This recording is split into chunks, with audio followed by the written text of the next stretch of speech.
Kitchen.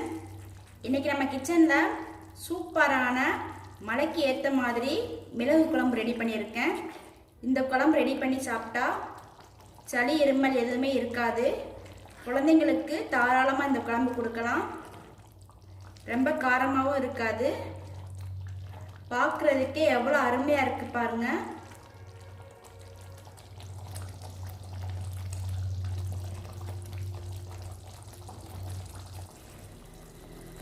அதுக்கு முன்னாடி நம்ம சேனலை ஃபஸ்ட் டைம் பார்க்குறீங்கன்னா லைக் பண்ணுங்கள், ஷேர் பண்ணுங்கள், சப்ஸ்கிரைப் பண்ணுங்கள், பெல் பட்டனை கிளிக் பண்ணிடுங்க.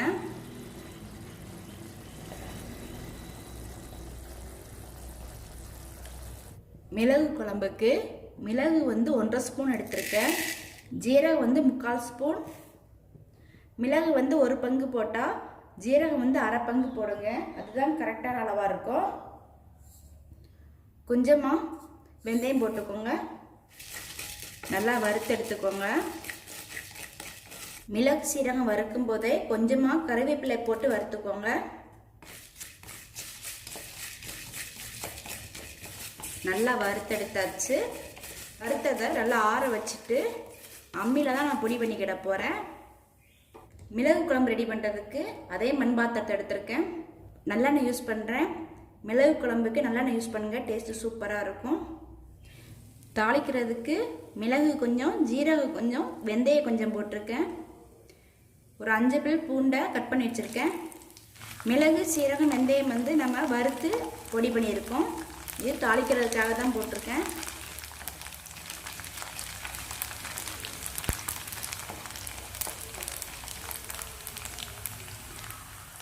கொஞ்சமாக சின்ன வெங்காயத்தை உரிச்சு வச்சுருக்கேன். கட் பண்ணலை, அப்படியே தான் போடுறேன்.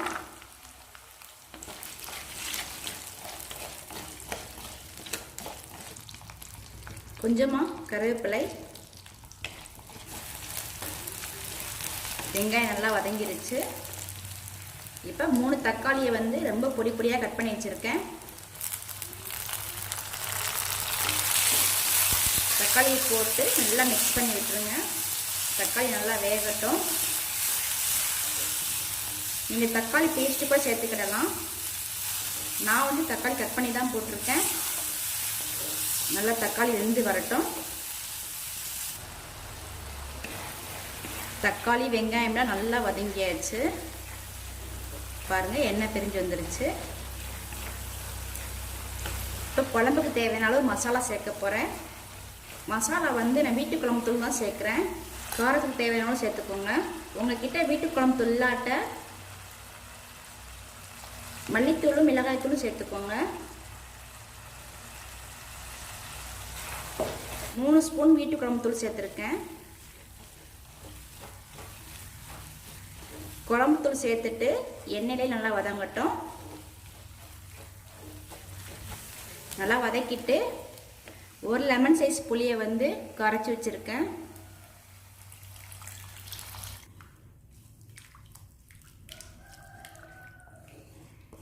புளி ஊற்றிட்டு நல்லா மிக்ஸ் பண்ணி விட்டுருங்க. புளி ஊற்றி மிக்ஸ் பண்ணியாச்சு. இப்போ குழம்புக்கு தேவையான அளவு தண்ணி ஊற்றிக்கோங்க.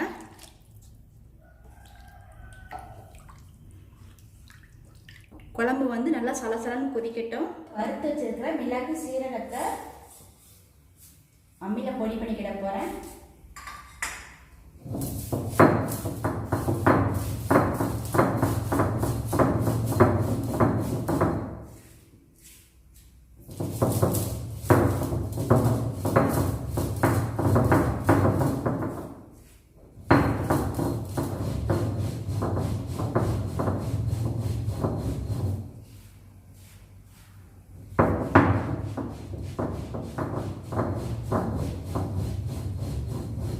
இந்த அளவுக்கு பொடி பண்ணியிருக்கேன்.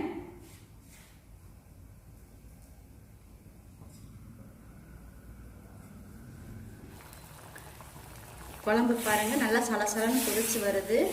கொஞ்சமாக குழம்பு வத்தி வரட்டும்.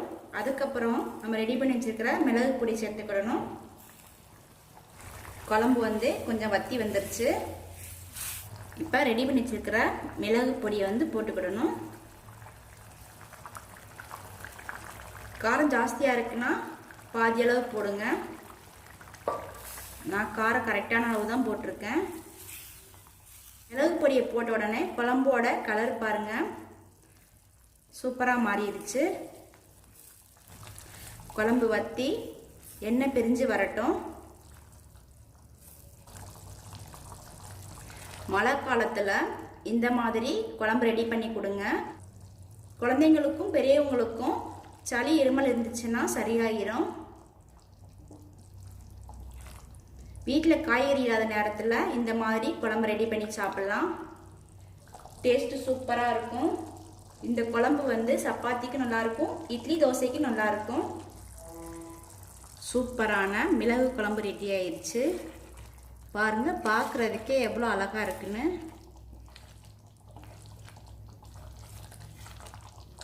இறக்கும்போது கொஞ்சமாக நல்லெண்ணெய் சேர்த்துக்கோங்க, அந்த ஃப்ளேவர் அப்படியே இருக்கும் நம்மளுக்கு.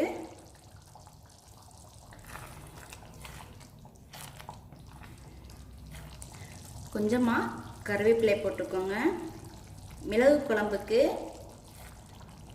மல்லி இலை எதுவும் சேர்க்கக்கூடாது, கருவேப்பிலை தான் சேர்க்கணும். நீங்களும் இந்த மாதிரி வீட்டில் ட்ரை பண்ணி பாருங்கள். என்னுடைய சமையல் உங்களுக்கு பிடிச்சிருந்துச்சுன்னா லைக் பண்ணுங்கள், ஷேர் பண்ணுங்கள், சப்ஸ்கிரைப் பண்ணுங்கள், பெல் பட்டனை கிளிக் பண்ணிடுங்க.